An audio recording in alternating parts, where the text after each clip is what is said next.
NBA careers don't last forever, but for some people, the end happens without warning. One day, someone is the most talked about player or prospect in the league, and the next they're gone.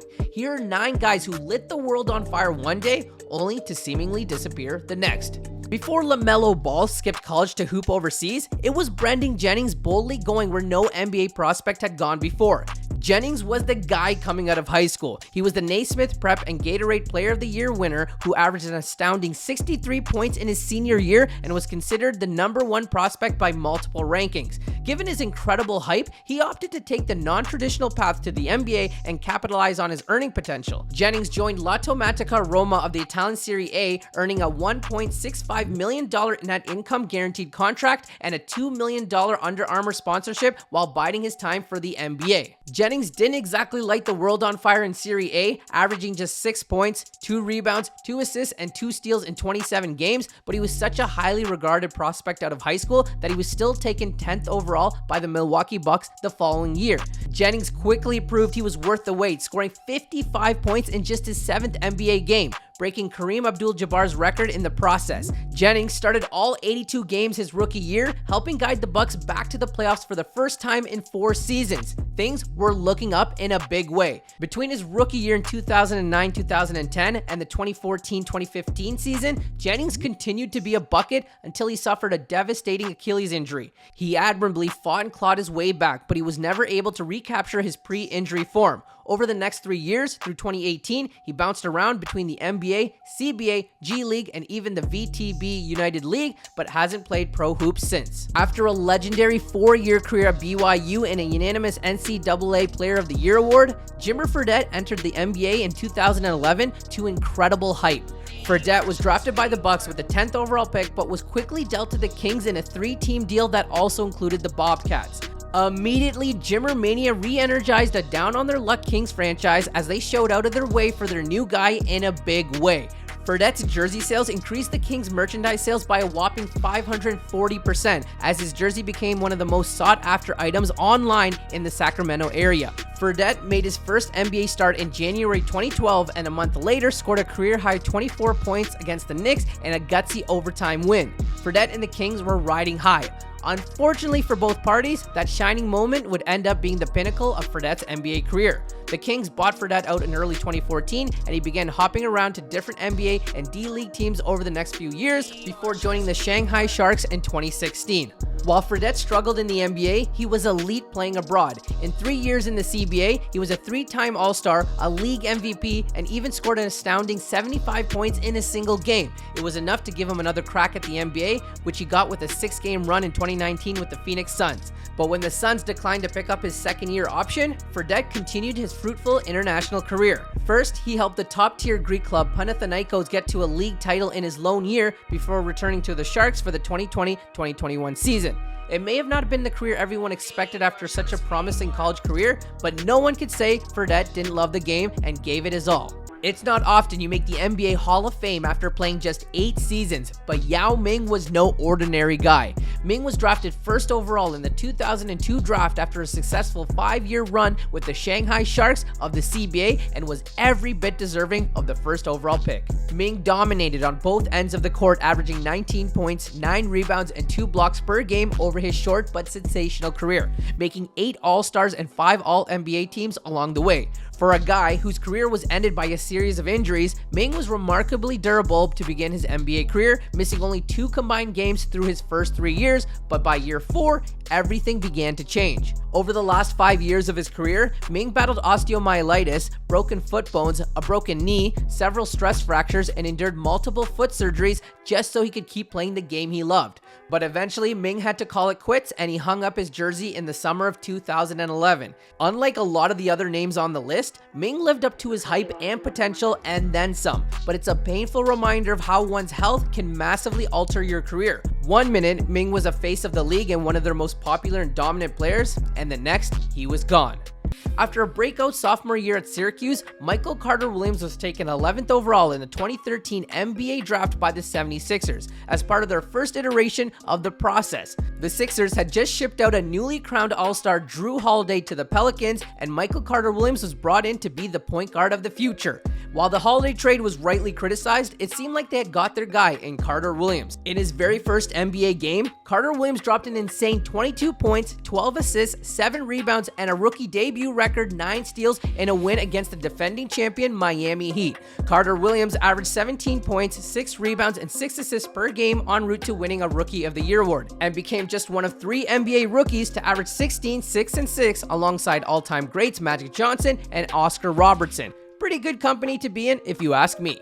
Unfortunately for Michael Carter Williams and the 76ers, his rookie season would end up being the peak of his powers. Carter Williams was dealt to the Bucks the following season and then bounced around with the Bulls, Hornets, Rockets, and the Magic. Carter Williams last played in the NBA during the 2020-21 season, but was only officially waived last February without having logged any games. Despite winning the SEC Player of the Year award, Chandler Parsons wasn't drafted until the 38th overall pick in the 2011 draft. Parsons played 4 years of college ball, and while he wasn't considered an elite prospect, he quickly proved his doubters wrong. After a modest rookie year, earning all rookie second team honors, Parsons began to break out as a member of the Houston Rockets. Over the next 2 seasons, he averaged 16 points, 5 rebounds, and 4 assists, culminating in a big offer sheet from the Dallas Mavs for a 3-year, $46 million deal. As a Maverick, his numbers dipped a bit, but he was still a reliable scorer and facilitator, but then the injury bug began to bite.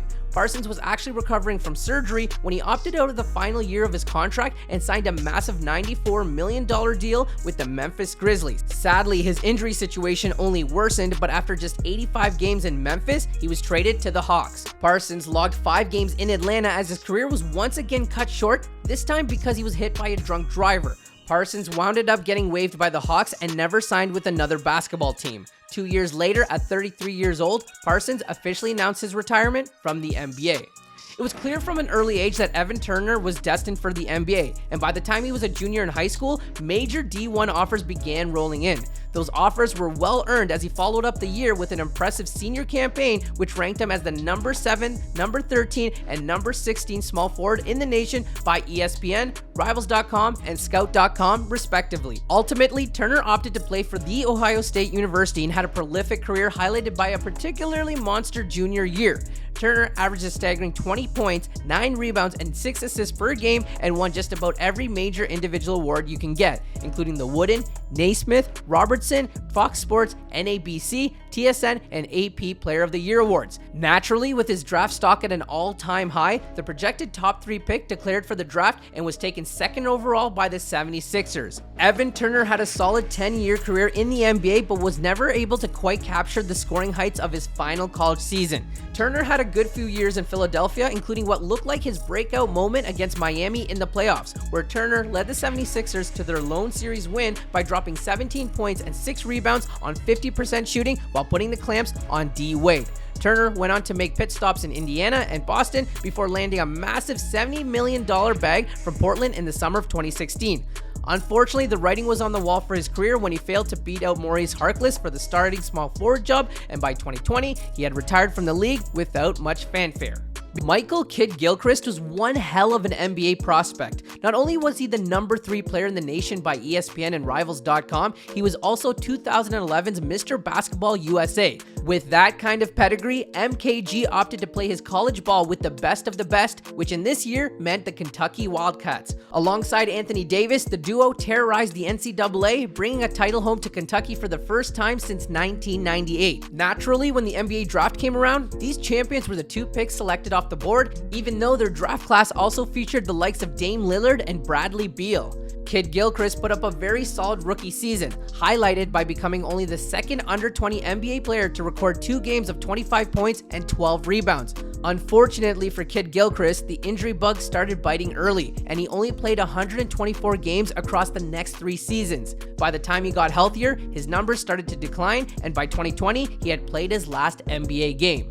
By his sophomore year of high school, Tyreke Evans was drawing comparisons to Tracy McGrady, so it's safe to say we expected big things from the young man. During his senior year, Tyreke averaged 32 points, 9 boards, 6 assists, and 4 steals per game, becoming a 5-star recruit, the number 3 point guard, and number 6 overall player in the nation in the process. Evans opted to play for John Calipari and the Memphis Tigers, and after an impressive freshman year, he wasted no time declaring for the NBA draft. He was taken 4th overall by the Kings in a loaded loaded draft class, 1 spot behind James Harden and 3 spots ahead of Steph Curry. Evans made the most of his rookie season and then some. He became only the 4th rookie in league history to average at least 20 points, 5 boards, and 5 assists, joining the elite company of Oscar Robertson, Michael Jordan, and LeBron James. Unsurprisingly, he won Rookie of the Year, and things in Sacramento were looking bright. While Evans never could recapture the full might of his rookie season, he continued to perform at a pretty high level, averaging 16 points, 5 rebounds, and 5 assists over his NBA career. His second to last year in the league, he magically seemed to turn back the clock, putting up over 19, 5 and 5, and then shockingly, he was gone. It turns out Evans had violated the NBA's anti-drug program and was banned from the league as a result. The ban was put in place in May 2019 and lasted until 2021, although he wasn't officially reinstated until February 2022. A month later, Evans signed with the Wisconsin Herd of the NBA G League, but only after a week, he was waived. Nowadays, he's playing for the Indios de Mayaguez of the Baloncesto Superior Nacional, a first-tier Puerto Rican basketball league. And finally, no one in NBA history had a more sudden and probable rise than Jeremy Lin. Before Linsanity took over, Jeremy Lin was an undrafted second-year player running out of time. He had just gotten waived for the second time in his short career when he found his way to the Knicks, who were riddled with injuries and in need of a third-string point guard. Lin rode the bench for the first 9 games of his Knicks career, but during a particularly bad Knicks slump, then-coach Mike D'Antoni tried to shake things up with the team and gave Lin his first meaningful minutes, and the results were extraordinary. Lin exploded for career highs across the board with 25 points, 7 rebounds, and 5 assists, and the Knicks won the game, and Linsanity was born. Lin took those same slumping Knicks on a 7-game winning streak and captivated the entire basketball world over a 26-game stretch before he got hurt. Jeremy Lin averaged nearly 18 points per game during Linsanity, an unimaginable jump from the 3.6 points he'd been averaging as a Knick to that point. Lin parlayed his breakout season into a 3-year, $25 million deal with the Houston Rockets and showed that his hot streak wasn't a fluke. He played and started all 82 games for Houston in 2012-2013 while averaging 13 points, 3 rebounds, 6 assists, and 2 steals per game. But once again, injuries entered the chat and Lin was never quite the same. Lin ended up missing time here and there, and he routinely found himself on the move, never quite able to recapture the magic. But it turns out Lin wasn't done making history. In 2019, his last year in the NBA, Lin became the first Asian American to become an NBA champion as a member of the Toronto Raptors. After Toronto, Lin spent some time in the CBA and made a brief pit stop in the G League while attempting one last NBA comeback. Currently, Lin is playing for the Kaohsiung 17 Live Steelers of the P.League Plus. At 34, it's unlikely Lin will ever be back in the NBA, but considering where he started from, arguably no one shined brighter.